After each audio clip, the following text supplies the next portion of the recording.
Yes, नमस्कार friend. एक बार फिर से जुड़ गए हैं अपनी नौकरी चैनल के साथ में। और अगर बात करें तो देखिए हिंदी का बहुत इंपॉर्टेंट टॉपिक आपके सामने लेकर आया हूं, जो आपको स्क्रीन पर शो हो रहा होगा, समास। शायद अगर आज हम अगर समास के किसी भी शब्द को देखेंगे तो देखने के बाद तुरंत देखते ही पहचान जाएंगे कि इस शब्द में कौन सा समास होगा। एग्जाम में सबसे ज़्यादा इंपॉर्टेंट यही पॉइंट बहुत हो जाते हैं। संधि का वीडियो इससे पहले हम अपलोड कर चुके थे। अपलोड के साथ साथ अगर हम बात करें तो आज समास के बारे में पढ़ना स्टार्ट करेंगे। देखिए, जिस प्रकार संधि में हमने पढ़ा था कि दो वर्णों के मेल को जो है हम संधि कहते हैं। जब संधि पढ़ी थी हमने तो वर्णों के मेल पढ़े थे। तो इसी प्रकार अगर हम समास पढ़ेंगे, समास में बताएंगे आप शब्दों का मेल होता है। जब दो शब्दों का मेल कराया जाता है, दो शब्दों का मेल क्या कहलाता है? आपका समास कहलाता है। फॉर एग्जाम्पल, अगर एग्जाम्पल लिया जाए तो इसे हम ऐसे करके समझ सकते हैं कि सर दो शब्द का मतलब आप ऐसे करके कह सकते हैं। जैसे मैंने बोला राजकुमार, तो राजकुमार में राज और प्लस कुमार दो शब्द हो गए, और दोनों शब्दों के मेल से जो एक पूर्ण पद मिलकर आया वो क्या हुआ? राजकुमार हो गया। और ये पूरा का पूरा शब्द जो होगा किसी न किसी एक समास को इंडिकेट कर रहा होगा। अब हम यही पहचानेंगे कि इसमें कौन सा समास होगा। सबसे पहले अगर समास के बारे में हमसे कहा जाएगा तो अब हम बता देंगे समास का अर्थ है दो शब्दों का मेल होना। दो शब्दों से मेल होने के बाद जो एक नया शब्द बनता है वो समास कहलाता है। और उस शब्द को पहचान कर हम ये देखते हैं कि समास का ये कौन सा वाला प्रकार होगा। जिस प्रकार दो वर्णों के मेल को हमने संधि बोला था, उसी प्रकार हम ये कह सकते हैं दो शब्दों के मेल को हम समास बोलेंगे। अब आपसे ये पूछा जाता है समास के कितने प्रकार होते हैं। तो समास के अगर प्रकार पढ़ेंगे तो आपके बहुत सारे प्रकारों को देखते हुए हम समझते हुए चलेंगे। देखिए, अगर बात करें तो हम समास के जो प्रकार पढ़ते हैं, 6 प्रकार के समासों को देखते हैं। जैसे कि 6 प्रकार के समास में पहले समास की अगर बात करें तो पहला समास होता है अव्ययी भाव समास। अव्ययी भाव समास। अब अव्ययी भाव समास क्या होता है? सबसे पहले हम इस पर थोड़ी सी चर्चा करेंगे कि सर अव्ययी भाव समास हमारा होगा क्या। देखिए, इसमें जैसे कि अभी अभी हमने बात करा कि दो पद होते हैं, है ना? दो पद होते हैं, एक पहला वाला पद होगा, एक बाद वाला पद होगा। तो पहले वाले पद में आपको ये ध्यान रखना होगा कि पहला वाला जो पद होगा आपका अव्ययी भाव समास में वो उपसर्ग होता है। इसका पहला पद कैसा होगा? उपसर्ग होगा। पहला पद उपसर्ग। अब उपसर्ग भी आप जब पढ़ते हैं तो उपसर्ग का मतलब क्या होता है? उपसर्ग का अर्थ ये होता है कि अगर किसी भी शब्द में से अगर पहला वाला वर्ड तोड़ दिया जाए तो उसके बाद जो बाद में शब्द बचेगा उसका स्वयं में अपने आप ही मीनिंग निकल रहा हो। जैसे कि फॉर एग्जाम्पल हमने एक शब्द लिखा आजीवन। तो आजीवन में अगर हम बात करें तो आजीवन में से अगर जीवन वर्ड को पीछे से हटा दिया जाए तो जीवन का पहले से ही आप देखें पूरा का पूरा अर्थ निकल रहा होता है। तो इससे पहले एक शब्द आया आ, तो यहाँ पे आ क्या है? ये उपसर्ग होगा। ये वाला ये वर्ड क्या होगा? उपसर्ग होगा आपका। तो इस तरीके से हम समझ गए एक ऐसा शब्द जिसमें से अगर पीछे वाले शब्द का पूर्ण अर्थ निकल रहा हो और आगे वाले का अर्थ ना हो चाहे भले से, है ना? तो आगे वाला शब्द क्या कहलाता है आपका? ये कहलाएगा आपका उपसर्ग। तो उपसर्ग जिसमें होगा वो अविभाव समास कहलाएगा। इसका एक दूसरा एग्जाम्पल ले लेते हैं। फॉर एग्जाम्पल मैंने लिखा प्रत्येक। तो प्रत्येक को देखोगे तो इसका जो अगर संधि विच्छेद करोगे तो प्रति प्लस एक हो जाएगा। तो देखो, एक यानी पीछे वाले का भी एक क्या होता है? अर्थ निकल के आता है। एक का मतलब वन की बात हो रही है यहाँ पर। तो इसमें क्या हो गया? तो प्रति यहाँ पर उपसर्ग हो गया। तो ऐसे शब्द जिनमें उपसर्ग देखने को मिलते होंगे वो कौन से समास कहलाएंगे? आपके अव्ययीभाव समास कहलाएंगे। आई थिंक, आशा करता हूँ पहला वाला समास आपको बिल्कुल क्लियर हो गया होगा। दूसरे समास की बात करें। देखो, दूसरे नंबर पे जो समास हमें पढ़ने को मिलता है वो मिलता है तत्पुरुष समास। और अगर तत्पुरुष समास की मैं बात करूं तो आपको ऐसे करके ध्यान रखना कि सर ये समास तो बहुत बड़ा समास होता है ना? क्योंकि इसमें कर्ता तत्पुरुष भी होता है, संबोधन भी होता है, अपादान भी होता है, आपका संप्रदान भी होगा। इस तरीके से सभी जो कारक पड़ते हैं उन कारकों पे ही डिपेंड करता है ये तत्पुरुष समास। मगर आप पहचानेंगे कैसे? तो इसे आप पहचानेंगे ऐसे कि हमारे सर ने हमें बताया था कि तत्पुरुष समास में किसी एक नए शब्द की ना एक नए चित्र की उत्पत्ति हो रही होती है अगर आप उसे सुने। जैसे कि अभी ऊपर एक हमने एक एग्जाम्पल दिया था सबसे पहले, तत्पुरुष समास का ही वो एग्जाम्पल था। जैसे मैंने आपको राजकुमार बोला था, तो राजकुमार का पूर्ण अर्थ देखो तो इसका अर्थ क्या है? राजा का कुमार। मतलब राजा का जो बेटा होगा उसे हम राजकुमार बोलते होंगे। बट आपको एक राजे की बेटे की छवि से बढ़िया आपको देखो राजकुमार में एक नई छवि नजर आई होगी। एक ऐसा एक मैं कहूँ बच्चे की छवि नजर आ रही होगी आपको। ठीक है? जो शाही बेटा होगा, शाही बच्चा होगा, तो ऐसी छवि नजर आई होगी। मैंने आपको कोई एग्जाम्पल दिया, फॉर एग्जाम्पल युद्ध क्षेत्र बोला मैंने। तो इसका मतलब क्या हो गया? युद्ध का क्षेत्र। तो युद्ध का क्षेत्र का मतलब आपको युद्ध का एक मैदान, खाली मैदान नजर नहीं आएगा, आपको युद्ध होता हुआ नजर आ रहा होगा इसमें। तो ऐसे बहुत सारे एग्जाम्पल जिसमें एक नवी नई छवि तैयार हो रही हो आपको पढ़ने के बाद, तो तुरंत समझ जाना आप वो तत्पुरुष समास में आएगा। मैंने और एक एग्जांपल दे दूं, जैसे रसोई घर दे दिया, तो रसोई घर आप देखोगे तो यहाँ पर एक कोई ऐसा खाली मैं छोटा सा कमरा नजर नहीं आ रहा होगा आपको। तो रसोई घर में आपको खाना बनाते हुए बहुत सारी चीजें आपके माइंड में ना एकदम जो है कैलकुलेट होने लगेंगी। तो ऐसी एक छवि नजर आई, एक नई छवि नजर आई, तो वो रसोई घर जो होगा वो कौन से में होगा, तत्पुरुष समास में होगा। इस तरीके से तत्पुरुष समास को भी आप बहुत ध्यान से पढ़ लेंगे। इसके बाद तीसरे नंबर पर आता है कर्मधारय समास। देखो, कर्मधारय समास बहुत ज्यादा इंपॉर्टेंट समास हो जाता है, क्योंकि कहीं ना कहीं कर्मधारय और बहुब्रीहि में हम कंफ्यूज रहते हैं।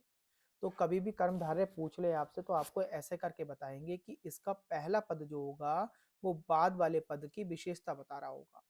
पहला पद बाद वाले की विशेषता बताने का अर्थ कैसे हो गया, जैसे कर्मधारय में मैंने लिखा काली मिर्च लिख दिया, फॉर एग्जाम्पल मैंने काली मिर्च।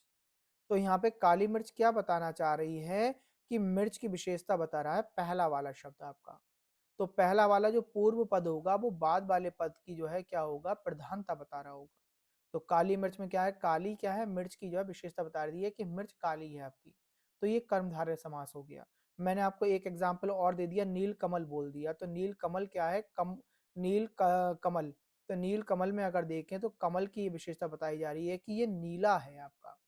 इस तरीके से जितने भी आपको शब्द दिखाई दें जिसमें पहला पद बाद वाले पद की विशेषता बता रहा हो, वो कर्मधारय समास में हो जाएगा। आई थिंक समझता हूँ ये बात भी आपके क्लियर हो गई होगी। अगर कोई भी बात अगर क्लियर नहीं हो रही है तो आप कमेंट बॉक्स में कमेंट कर दीजिए।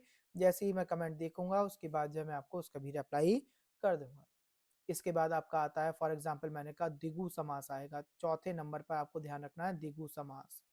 तो सर द्विगु समास की क्या पहचान है, तो आप ध्यान रखेंगे द्विगु समास तो बहुत आसान है। इसमें काउंटिंग दे रखी होंगी, गिनती दे रखी होंगी, आपको ये ध्यान रखना होगा। ठीक है, काउंटिंग जिन्हें बोलते हैं। जैसे कि मैंने काउंटिंग में आपसे कहा बहुत सारी काउंटिंग वाले शब्द, फॉर एग्जाम्पल मैंने बोला नवरत्न। तो नवरत्न यहाँ पे कहने का मतलब क्या है, नौ रत्नों की बात हो रही है। तो नौ यहाँ पे काउंटिंग दे रखी है आपको। नवरत्न हो गया आपका, नवरत्न के बाद सप्ताह हो गया, सप्ताह का मतलब हो गया 7 दिनों की बात हो रही है। तो इस तरीके से कहीं भी काउंटिंग वाले शब्द देखने को मिल जाए तो वो द्विगु समास की कैटेगरी में आते हैं। इसके बाद पांचवें नंबर पे अगर आपको पढ़ना है तो पांचवें नंबर पे पढ़ेंगे सर द्वंद्व समास आते हैं।